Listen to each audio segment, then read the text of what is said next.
प्यारे दोस्तों, जिन्हों की कहानियां आपने अक्सर सुनी होंगी, लेकिन जो आज आप सुनने जा रहे हैं वो किसी किताब का हिस्सा नहीं बल्कि हकीकत के करीब है।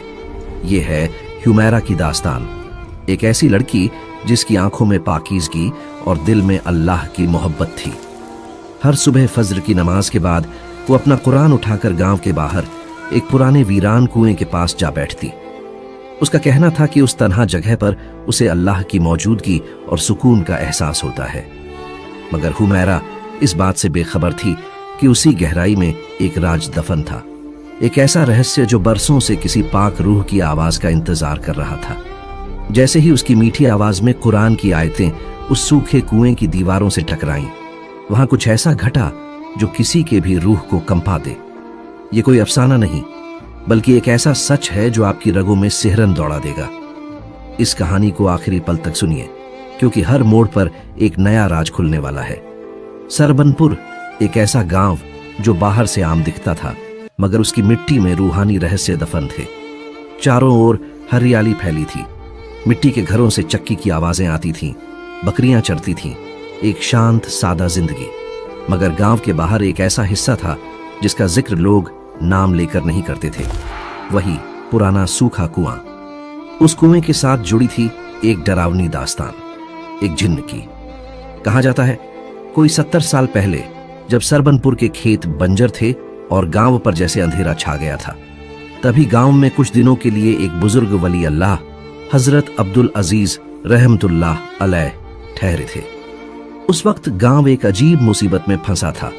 आग लग जाती थी, बच्चे नींद में चीखने लगते थे, औरतें बेहोश होकर किसी अजनबी जुबान में बातें करने लगती थीं। लोगों ने बताया कि ये सब एक शैतानी ताकत, एक जिन्न की वजह से हो रहा था। हजरत अब्दुल अजीज ने पूरे गांव के लिए 3 दिन की रूहानी इबादत और तिलावत शुरू की। तीसरे दिन वो गांव के बाहरी हिस्से में एक पुराने सूखे कुएं तक पहुंचे। उन्होंने वहां कुरान की ताकतवर आयतें पढ़ीं और जैसे ही उन्होंने अपनी तिलावत पूरी की, आसमान पर काली घटाएं छा गईं। एक जोरदार तूफान उठा और लोगों की आंखों के सामने एक आग का साया कुएं में समा गया। उसी दिन से गांव की परेशानियां जैसे खत्म हो गईं। लोगों ने माना कि हजरत ने उस जिन्न को कुएं में कैद कर दिया, मगर साथ ही एक चेतावनी भी आई, वो जिन्न अब भी जिंदा है और कभी कभी जाग उठता है। बच्चों को वहां जाने की सख्त मनाही थी। औरतें उस जगह से गुजरते वक्त आयतुल कुर्सी पढ़ती थीं। कुछ ने दावा किया कि रात के वक्त कुएं से कुरान की तिलावत सुनाई देती है। कभी कभी किसी के रोने की आवाजें भी आती हैं। एक लड़का जो वहां गया था वापस आकर पूरी तरह गूंगा हो गया। एक बुजुर्ग महिला ने कहा कि उसने कुएं के किनारे एक बिना पैरों वाली औरत को बैठे देखा। कुछ का मानना था कि वो कुआं जिन्हों का मक्का है। वक्त बीतता गया, डर गहराता गया और फिर धीरे धीरे उस कुएं को गांव के लोग एक श्राप मानने लगे और दशकों तक कोई भी उसके पास जाने की हिम्मत नहीं करता था। जब लोग उस कुएं की ओर देखने से भी घबराते थे, तभी एक परहेजगार लड़की वहां रोज कुरान लिए पहुंचने लगी। उसका नाम था हुमैरा। नाम जितना प्यारा, किरदार उतना ही पाक और रूहानी। अगर गांव सरबनपुर की गलियों में कोई सबसे अलग नजर आता था तो वो थी हुमैरा। उसकी चाल धीमी, लजालू, आंखों में अजीब सी तसल्ली और चेहरे पर सुकून की परछाई। सिर पर हमेशा हिजाब, हाथों में तस्बीह और दिल में कुरान से इश्क। हुमैरा बचपन से ही बाकी लड़कियों जैसी नहीं थी। जब हमउम्र बच्चियां गुड़ियों से खेलती, वो अपनी माँ के पहलू में बैठकर कुरान की तिलावत सुनती। उसे लोरी की जगह अल्लाह का कलाम सुलाता था। उसके वालिद, जो एक छोटे किसान थे, की मौत तब हो गई जब हुमैरा सिर्फ 6 साल की थी। घर में फाके तक होने लगे, मगर उसकी माँ ने कभी नमाज नहीं छोड़ी। वो कहती, हुमैरा, जिस घर में कुरान की तिलावत हो वहां भूख भी सर झुकाकर लौट जाती है। एक बार गांव में एक उज्बेक उस्तानी आई जो बच्चों को हिफ्ज सिखाती थी। माँ ने बड़ी मुश्किल से एक पुराना मुसहफ खरीदा और कहा, मैं पढ़ नहीं सकती बेटा, मगर तू अल्लाह का कलाम अपने सीने में भर ले। वहीं से हुमैरा का सफर शुरू हुआ। हर सुबह सूरज निकलने से पहले वुजू करके वो उसी पेड़ के नीचे जा बैठती जहां ठंडी हवा चलती थी। एक एक सूरह वो समझकर, महसूस करके याद करती, और जब वो आयतें दोहराती तो लगता जैसे पत्ते भी झूमते हों, हवा थम कर सुनती हो। वक्त के साथ उसकी माँ की तबीयत गिरती चली गई। इतनी कमजोरी आ गई कि चलना भी मुश्किल हो गया। लेकिन हर बार जब हुमैरा एक सफा मुकम्मल करती, माँ कांपते हाथों से दुआ करती, या अल्लाह, इस बच्ची की तिलावत को ऐसा नूर बना जो अंधेरे मिटा दे और इसे हर शर से महफूज रख। हुमैरा रात रात भर माँ के लिए दुआएं करती और कहती, अगर मेरी तिलावत में कोई असर है तो मेरी अम्मी को शिफा दे। मगर अजीब बात थी, जितना हुमैरा का कलाम गहराता उतना ही उसकी माँ की बीमारी बढ़ती, जैसे किसी अदृश्य ताकत ने उनकी जिंदगी थाम रखी हो। एक रात जब माँ को तेज बुखार था, उन्होंने कांपती आवाज में कहा, हुमैरा, कभी तिलावत मत छोड़ना। अगर मैं न भी रहूं तो उस पुराने सूखे कुएं के पास जाकर तिलावत करना। वहां बहुत अंधेरा है, शायद तेरा नूर किसी और की राह रोशन कर दे। उस रात के बाद हुमैरा ने इरादा बदल लिया।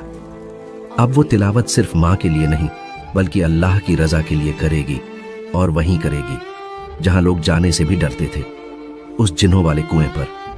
अब हर सुबह उस सूखे कुएं के पास एक आवाज गूंजती, न पंछियों की चहचहाट, न इंसानों की बातचीत, बल्कि अल्लाह के कलाम की पाक आवाज। 18 साल की वो परहेजगार लड़की वुजू करके अपने हाथ में मुसहफ उठाती और कुएं के किनारे बैठकर कुरान पढ़ना शुरू करती, साफ, सुरीली और दिल छू लेने वाली आवाज में। और उसी कुएं के भीतर एक और रूह जागती थी। वो एक कैदशुदा जिन्न था जिसे बरसों पहले हजरत अब्दुल अजीज रहमतुल्लाह अलैह ने कुरान की सख्त आयातों से इसी कुएं में कैद किया था। वो जंजीरों में जकड़ा था, मगर कान अब भी खुलते थे, और जब हुमैरा की तिलावत वहां गूंजती तो जैसे उसकी रूह पर आग सी चलती। या अजीजुल मुतकब्बिर, ये आवाज क्यों मेरे सीने में जलन भर देती है? क्यों हर आयत मुझे मेरी सजा की याद दिला जाती है? वो जिन्न तड़पता, उसकी आंखों में धधकती चिंगारियां और दिल में बेकरारी भर जाती। आखिर क्यों इस लड़की की नीयत मुझे चैन नहीं लेने देती? जब हुमैरा सूरह रहमान की वो आयत पढ़ती, फबिय्यि आला इरब्बिकुमा तुज्जिबान, तो कुएं के अंधेरे में कैद वो जिन्न तड़प उठता, उसकी आंखों से धधकती लपटें निकलती। हर बार ये आयत उसे याद दिला देती, उसकी खुद पसंदी, उसका घमंड, उसकी अल्लाह से बगावत। और जब हुमैरा सूरह बकरा की आयत पढ़ती, वल्लाहु अलीमुम बिदातिस सुदूर, यानी अल्लाह सीने के सबसे गहरे राज तक जानता है, तो जिन्न का पूरा वजूद सिहर उठता, क्योंकि अब उसके दिल में बस एक ही चीज बची थी, जलन। वो हुमैरा की पाकीज़गी से जलता था, उसकी तिलावत से कांपता था। लेकिन हुमैरा को इन सब बातों की भनक तक नहीं थी। वो तो बस अपनी अम्मी की बात निभा रही थी, रोज सुबह उसी सूखे कुएं के पास जाकर तिलावत करना।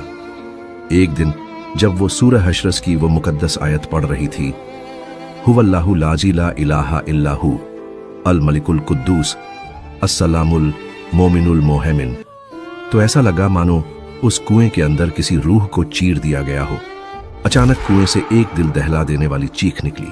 आसपास के पेड़ तक कांप गए, जमीन की मिट्टी तक हिल उठी, धुआं उठा, साया लहराया, मगर हुमैरा फिर भी न डरी। उसने बस अपने मुसहफ को सीने से लगाया और धीमे से दुआ की, या रब, अगर मेरी तिलावत से कोई जिन्न तड़प रहा है तो उसकी तड़प को हिदायत में बदल दे, या फिर उसे और तड़प दे ताकि वो तुझे पहचान सके। अब हर सुबह उस कुएं पर जैसे एक जंग छिड़ जाती थी, मगर इस जंग में न तलवारें थीं न ढालें, बल्कि एक 18 साल की लड़की और उसका हथियार, अल्लाह का कलाम। अब वो जिन्न सिर्फ तड़पता नहीं था, बल्कि हुमैरा की आवाज का दीवाना बनता जा रहा था। मगर उसकी शैतानी फितरत और हुमैरा की पाक रूह के बीच एक ऐसी दीवार थी जिसे छुआ भी नहीं जा सकता था। वो दीवाना हो रहा था, मगर इस इश्क में उसकी आग और हुमैरा का नूर कभी एक नहीं हो सकते थे। सच तो यह था कि वो जिन्न जाहिर कभी जिन्नात के सबसे ताकतवर कबीलों का सरदार हुआ करता था। उसका मकसद था इंसानों को गुमराह करना, रूहानी बंदों को मिटा देना और उन्हें अल्लाह से दूर करना। कहा जाता है कि 300 साल पहले सरबनपुर से कुछ दूर एक वली अल्लाह रहते थे, हजरत अब्दुल अजीज रहमतुल्लाह अलैह। वो रातों में तहज्जुद पढ़ते और अपनी तिलावत से जिन्हों को हिदायत की तरफ मोड़ देते। जाहिर को ये गवारा न था, उसे जलन होती। एक इंसान की आवाज कैसे आग के बेटे यानी जिन्न पर भारी पड़ सकती है। उसने उस वली को डराना चाहा, कभी आग फैलाई, कभी इंसानों को बीमार किया, मगर जब हजरत ने सूरह जिन, आयतुल कुर्सी और सूरह बकरा की आयतों से जवाब दिया तो जाहिर की सारी ताकत धीरे धीरे ढलने लगी। आखिरकार हजरत ने 7 कुरानी आयतों से एक ताबीज बनाया और जाहिर को उसी कुएं में कैद कर दिया।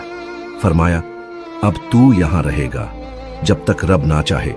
ना आग मिलेगी ना हवा, सिर्फ कुरान की आवाज तुझे जलाएगी और तू हर रोज पिघलता रहेगा। जाहिर की आंखें तब से अंधेरे में धधकती रहीं। उसे लगा अब कोई इंसान कभी उसे देख नहीं पाएगा, न कभी कोई तिलावत उसके कानों तक पहुंचेगी। मगर सदियों बाद एक सुबह हुमैरा की मासूम साफ अल्लाह से भरी हुई आवाज ने उसकी नींद तोड़ दी। पहली बार जब उसने सुना, वो हंसा। एक लड़की तिलावत कर रही है, इसकी आवाज मुझे क्या कर सकेगी। मगर जैसे जैसे वो कलाम गूंजता गया, हंसी धीरे धीरे तड़प में बदलने लगी, फिर चीख में। वो सोच भी नहीं सकता था कि किसी इंसान की आवाज उसकी रूह तक पहुंच जाएगी और न सिर्फ उसे जला देगी बल्कि उसके अंदर एक सुकून भी भर देगी। अब जाहिर की बेचैनी, तड़प और घमंड सब मिलकर एक अजीब इश्क का रूप लेने लगे थे। वो खुद से सवाल करता, ये लड़की आम नहीं है, इसका दिल रोशन है, इसकी नीयत पाक है, तो क्यों मेरी रूह अब इसकी आवाज में सुकून पाती है। अब वो हर सुबह उस आवाज का इंतजार करता था। उसे इस बात से डर लगने लगा था कि अगर एक दिन हुमैरा ना आई तो क्या होगा। वो जानता था उसकी रूह उस पाक लड़की को कभी छू नहीं सकती, चाहे जितनी कोशिश कर ले। कुरान की तिलावत उसे रोक देती थी। इश्क अब भी आग से पैदा हो रहा था, मगर सामने खड़ी थी नूर की हिफाजत। और अब जाहिर के अंदर 2 ताकतें आमने सामने थीं। एक वो जो उसे शैतान की तरफ खींच रही थी और एक वो जो उसे रोशनी की तरफ मोड़ना चाहती थी। अगर आपको यह स्टोरी पसंद आए हो तो इसका पार्ट 2 देखने के लिए कमेंट करें और चैनल को सब्सक्राइब करें और वीडियो को लाइक करें और ज्यादा से ज्यादा शेयर करें।